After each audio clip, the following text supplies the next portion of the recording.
I find it amazingly ironic that there are 10 companies, well, now it's 9, that are pitching today in a competition or in a country where 10 companies are also closing down every single month. I'd like to introduce you to 2 people. Meet Ali and meet Annalisa. These are business people in Harare who I've had the opportunity to meet over the past 2 weeks. The one thing that they have in common is that you probably have never heard of the businesses that they operate, which is a key concern.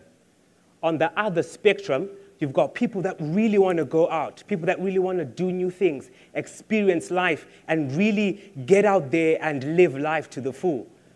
But because of the economy that we are in, ladies and gentlemen, these people usually don't have enough disposable income to do things that otherwise would be luxury. And the other issue is that in Zimbabwe, there really is very little information that goes around when it comes to how do those people match up with the business people that we spoke about earlier. This is why I am so excited today to introduce www.Sociallyzim to you. What we are, ladies and gentlemen, is we are a marketplace that features discount coupons, last-minute deals, and sales promotions for the things that you need and love in Zimbabwe. What we've done over the past 4 weeks is we've spoken to about 40 companies in pitching our idea to them, finding out what it is exactly that they would want in a company that would help get their brand out there.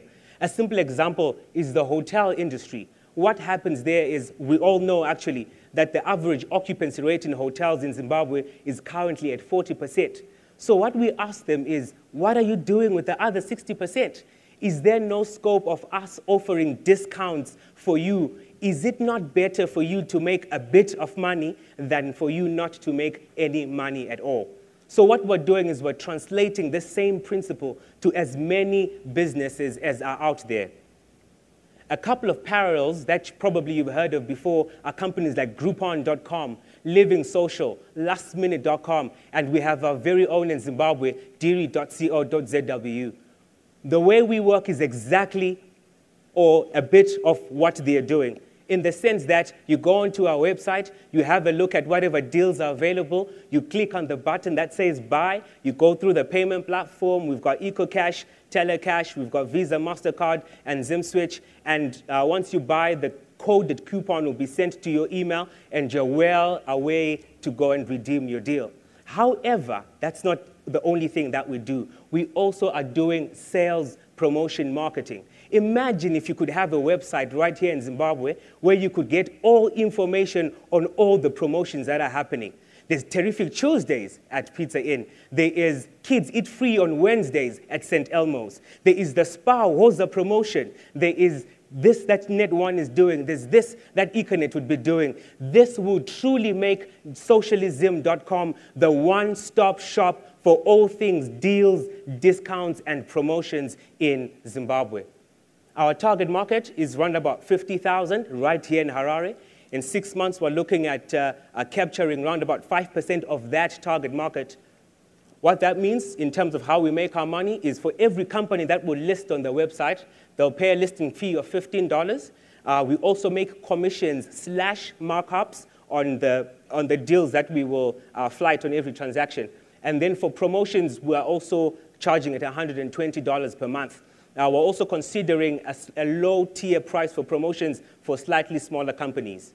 What we have forecasted at our 6-month point is making about $10,500 per month, which translates to just over 120K per annum. Our growth strategy over the other 12 months would really to grow in terms of geography, canvas Harare, go into the other cities, launch a mobile app, and add new services, which are inevitable, grow organically in terms of our penetration, and get more staff. So we're looking at 50% growth then. Ladies and gentlemen, it's just me on the stage, but Sociallyzim or socialism is not about one person. We've got Love Moore. He is our computer scientist, and his wife, Mary, who is a chartered accountant trained in South Africa. There is myself. I am a salesman by profession, and my wonderful wife, who is an administrator extraordinaire, who managed to get us 40 meetings only in 4 weeks. The Startup Challenge, ladies and gentlemen, has just been priceless for us. We've learned so much. We've connected with a lot of people. In fact, one of the companies that we profiled on our platform this week, actually, as we launched, is one of the companies in the Startup Challenge. We've had to refine our model. Boy, oh boy, did we not have misconceptions when we started. We thought we could do this and do that, but the more we spoke to people we then had to refine our model in terms of what we could do. It is amazing as a startup what you can get done with those 3 words there. Please help us. You will save on a lot of costs. Our leverages in the market is currently we will be the only ones doing this in the market.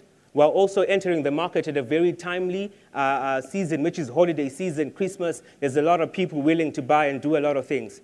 Like I said, we've got very good relationships. An instance is that before our launch, we literally went to Sir Nige, who is the top guy on Twitter in Zim, and we said, Sir Nige, please help us. And we actually posted up those tweets for us entirely free of charge. Another key leverage that we have is that I did my business school in Malaysia. That lady there, Dana Tokusheva, was my colleague and one of my best friends. She is currently the CT manager of Groupon.com.my in Malaysia. So why are we here? We are here because we need help to take our business to the next level so that we can help Ali win because he needs more clients coming through to his business. We want more people to go out and experience the city. We want people to buy Zimbabwe. We also want to win as a company because we will be offering a great service to our people and definitely being a profitable company as well. So we are win, win, win, www.sociallyzim.com. And with that, I'd like to thank you.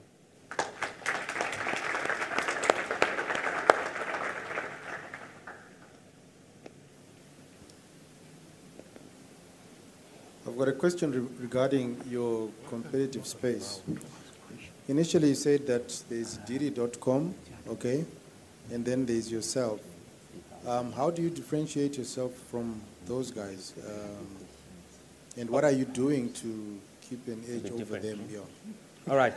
Dili.co.zw launched in 2011.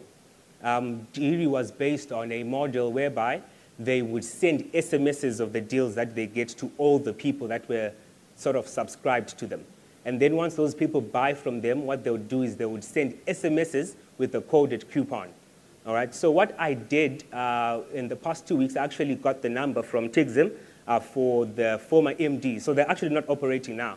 For the former MD of Diri, his name is Brad with C2 Media.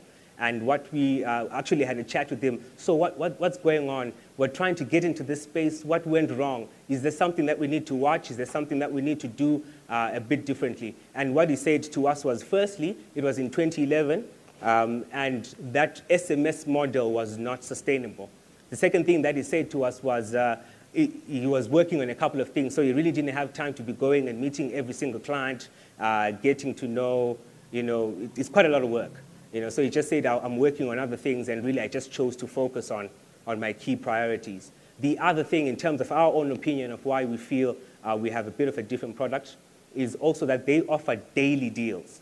Now, we are in Zim. Daily deals, I feel, are not the most appropriate for this sort of market. What we have done is we're offering weekly deals. So in 1 week, we will flood you with deals. For example, this past week, we had 6 deals. 1 deal in food, 1 deal in health and beauty, 1 deal in car hiring, and so forth and so forth. So what we do is we differentiate, or we, diversify our offering. So that what we're doing as well is just to get to know what do people like. We're starting out, so we're just trying to see what is it that people like so that we can then start targeting our deals with time. So what we then also do differently from Diri and then the other global companies is that we're really looking at becoming the one-stop shop for all things to do with deals, discounts, and promotions. Hi, guys. Of those 6 deals this week, how many did you sell? Well, did we sign or did we Sell. sell? Oh, sell. We only launched on around about Wednesday evening. So actually, until now, we haven't had any one purchase. And how do people know that they could go to your site? And What do we that? did was, like I said, we engaged Sir Nigel, who is the top Twitter person in the country. We also, so he spoke about our product for the whole day. I think it was on Wednesday. We also engaged a bulk emailing service called Eva Technology. They sent our emails out to quite a number of people. A number of people actually confirmed to having seen them. We also have a Facebook page, spoke to a couple of friends, spoken to family, and so far on the site, just in those 2 days, we've had about 250 visitors and 50 people who actually signed on. But no conversions? Not yet. No. What's your conversion rate? What do you expect that to be? Of the number of communications that are outbound, how many do you actually expect to convert into a sale? Within the next week, we're looking, I think if we manage to get at least 10, we would be happy in terms of just getting a response and seeing how people are. Yeah, what I'm asking you is what is the rate that that you've planned to do? So if you have 1 million outbound messages, how many sales will that turn into? Oh, all right. We are hoping at least one in 50, around about 2%, which is the sort of response that we're actually trying to target for our, like I showed earlier, for our target market is about 50,000. So a 2% rate would be good for us. Cool. So just a couple of things. The first thing is around the 10K. You're saying you need 10K. How would that help your business, and where would you take it to with the 10K? Then the second question, which is an issue, I mean, it's a big challenge that I've faced dealing with a lot of smaller businesses and medium-sized businesses, is having your wife in business. I've seen a couple of businesses actually run down if something does go wrong. So what does the equity structure look like in your business, and how are you going to mitigate that risk? Okay. In terms of what we will do with the 10K, there's a certain way in which we'd like the website to operate. So we're going to invest a bit into making it look and do certain things that it's currently not doing now. The other thing is we'd like to launch a mobile app as well. But a lot of work really will go into, just like Mr. Goss alluded to, is that we really need to get the word out there, get a lot of people on it, you know. So we're really going to invest quite a bit in terms of that aspect of the business.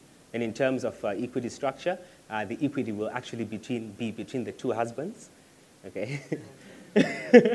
Will be between the two husbands, not because I don't want to, you know, get my wife to then kill me and claim on all the insurance, but it's a bit easier that way. It's a bit easier that way. Yeah. Okay, please just give us a bit of insight in as far as what transpired in the 40 meetings. What kind of reception did you get to this concept? Yeah, it was really interesting. You know, I'll tell you, we thought of going big. So the first company that we went to was African Sun.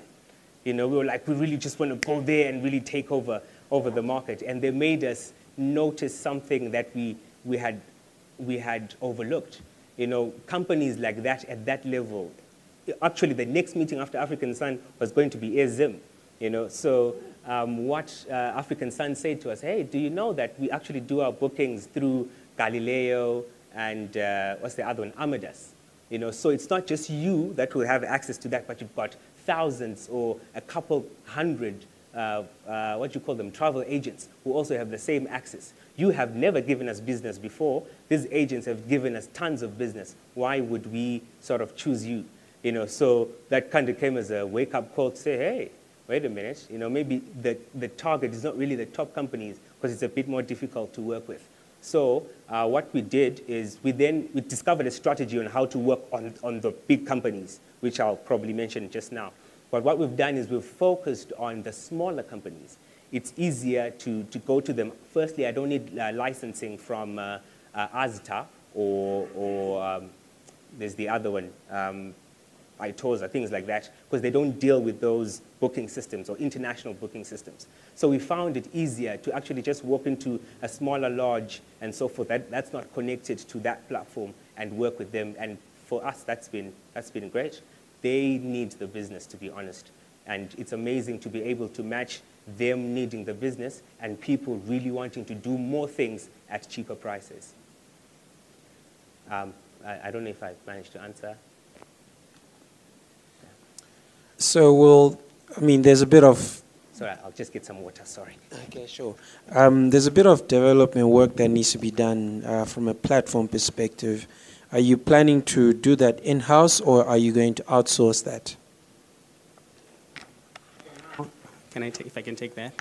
For now, we've only gone as far as the web app, the website. We've actually managed to do the integration with Pay for App as of now. But when it comes to the mobile app, that's when we're going to get assistance from other developers. I'll also add to that and say, like we said, we've managed to form relationships. We've already spoken to 2 people who are in this team who have said, hey, sure, let's help you. We'll help you get out there, which is really great. So, guys, I want to understand this business model a little bit more. I have a company that sells televisions. And we want to put a deal on the table. So we negotiate. And you said somewhere there that you take a margin of between 10 and 30%, I think it was? Okay. So on a high-value item like a $1,000 television, first of all, I'm assuming that my offer has to be better than the normal retail price. Yeah? Okay. So that's the deal. What percentage would you take of that? Well, firstly, I'll say that the first focus is not really on products. We're really looking at services.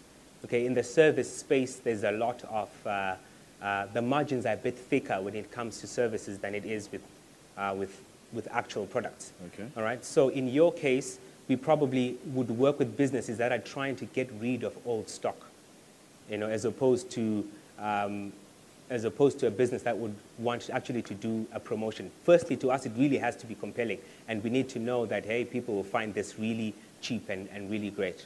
Okay, that doesn't answer the question. What margin would you expect to take on a $1,000 television transaction? Okay, for a TV that's worth $1,500, let's say. So it's a really good deal, 30% discount. What do you take off the top of that? Okay, can I just run through the figures with you? You've got a television, you're selling televisions. Okay, yeah. Right? What's the cost of the TV to you? Well, I'm never going to tell you that. Oh, okay. So that's fine. So in that case, because you've told us, and it depends, how many of those TVs would you want to have up on the site?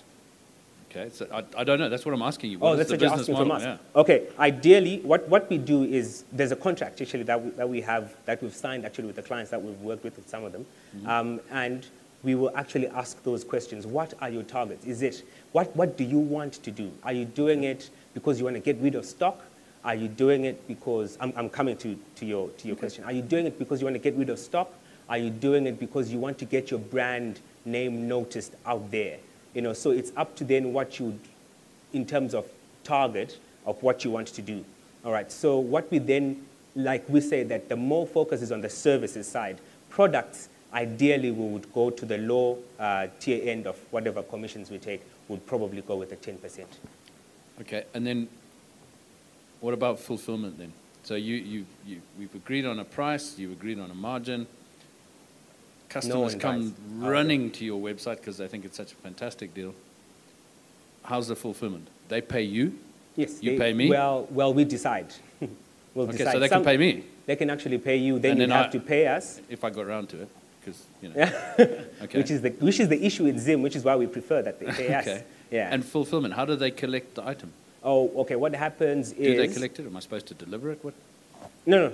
No inconvenience to you. All right, so what happens is we send, you bought it online. Let's say the money comes to us, you buy it off us, we will send you a coded coupon. So there's actually 2 options. Firstly, you directly pay to us, and we'll send you a coded coupon. Option number 2, you can actually just get a coupon from us, which is actually what we're doing with the car hiring company. You don't pay us the cash, you just get the coupon, and you go and redeem and pay cash there. Yeah. Oh, geez, sorry. Yeah, Sim. I'll just go back to the financial page while I'm asking these questions. I just think you guys have done very good presentation, and I think what I like a lot is that you've done some research. You've gone and tried a few things, and you refined your model. So I think that's a very good sign. I just wanted to understand your numbers a bit more. Okay. There's a bit of a typo that I noticed a bit late, which is the $2. It's supposed to be $3. Okay, so we approach a business, and we say to them, would like to, obviously tell them the advantages and so forth and so forth. What then happens is just for listing on the site, we are charging $15. We actually thought of bringing it up because people are like, oh, really? So it's actually a really good sort of amount. It's not expensive, no matter how big the business is. So we'll charge $15 for each business to be on the platform, to be marketed, okay? And then in terms of the socialites, so I forgot to define, the socialites are the people that buy from Sociallyzim. So we're targeting at 6 months to have 2,500 socialites buying from us at any given time. In a month, right? In a month, yeah. And the average commission is supposed to be $3, so there's just a typo there. $3, which that's the average commission that we would then have, okay, which would translate to that much. And then in terms of promotions, if you remember, the promotions are, it's no one buying anything. We're just basically putting promotions out to say, this is what's happening here. And so what are your costs associated with this? Costs, okay, we have a chartered accountant. We're looking at some fixed costs, rentals to start with. We were going to try and talk to Area 46. We haven't done that yet, but depending on the traffic that's coming through the website, and obviously we don't have a database here to know how we're going to do this because we're just starting out. So depending on how many people are coming through, then we might need to rent a space. So we're thinking of rentals and associated costs. And in terms of other costs like website hosting, variable costs, we're thinking we're going to go around, look for deals. We need fuel.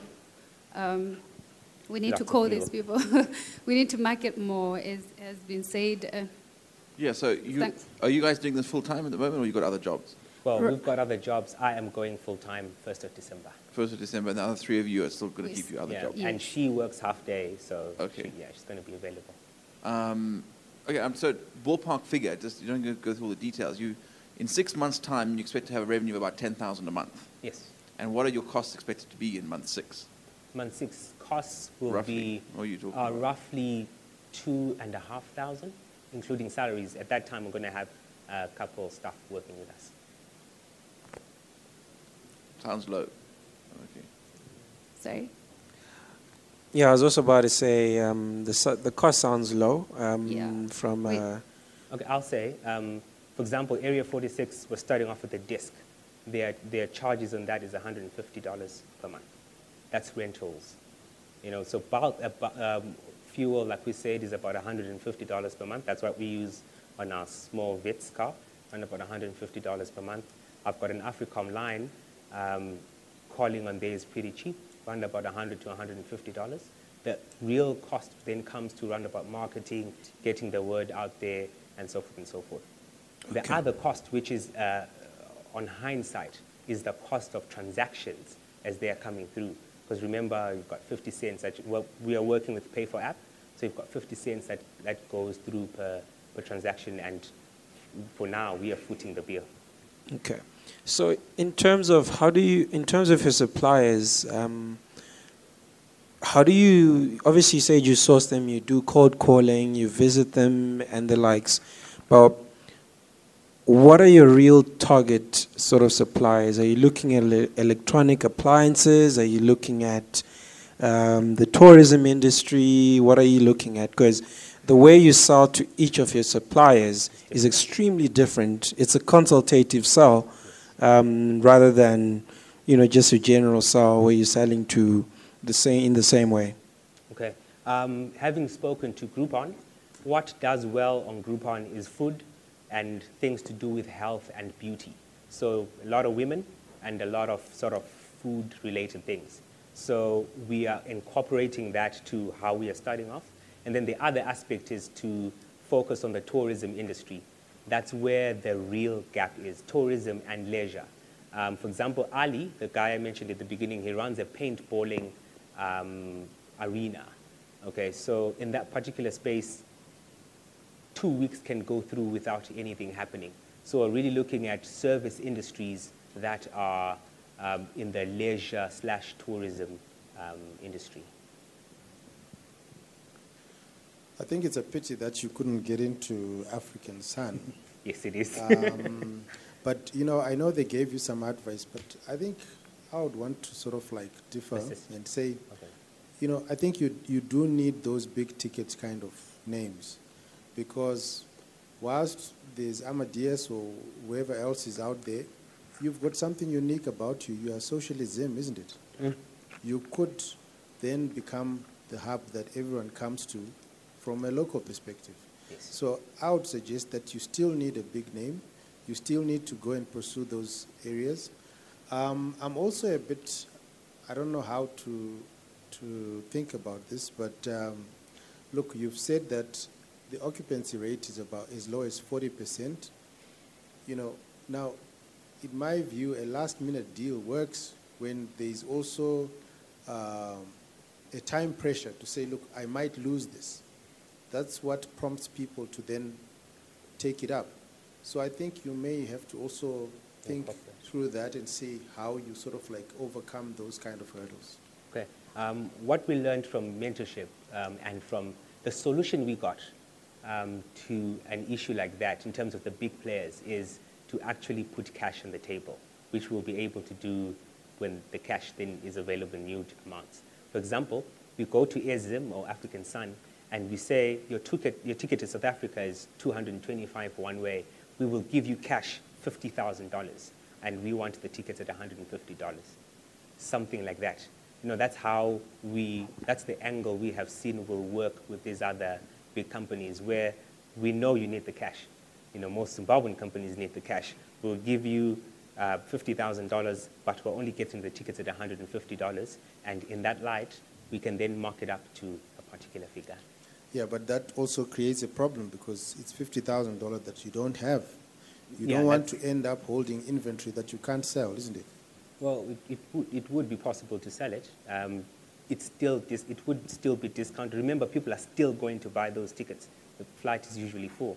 So if we then make the flights available, the tickets available at a cheaper price, people would still buy. One more question. Sorry, then it'll be me. Can you comment again on how you are going to get 100,000 Zimbabweans visiting your page every day? Okay. All right. Actually, the lesson that we learned is, for example, we went on, not social media, but we went on these marketing platforms that we thought were going to just get people going crazy, you know, and coming to our site and so forth. So it was school for us because we thought that was going to do it, and we realized it actually didn't. So the best way to do it is I'll mention two things. Best way to do it is start off with friends and people who are close to us and get them to buy and share, just to get the word going out there. The other function that we are working on, like I said, we're going to be working on the development, is you've got 30, let's say, television sets, lack of a bad example. Okay, 30 television sets that it's 1,500, but we're selling them at $1,000. And then we say, but everyone only gets the deal if 15 people have bought. So what happens now is you then have people saying, okay, don't you want a TV? We're trying to just get the word to spread out there because everyone sort of wants that particular discount. Yeah, that's a good one. Yeah. I think it's been tried here before. All right. Okay.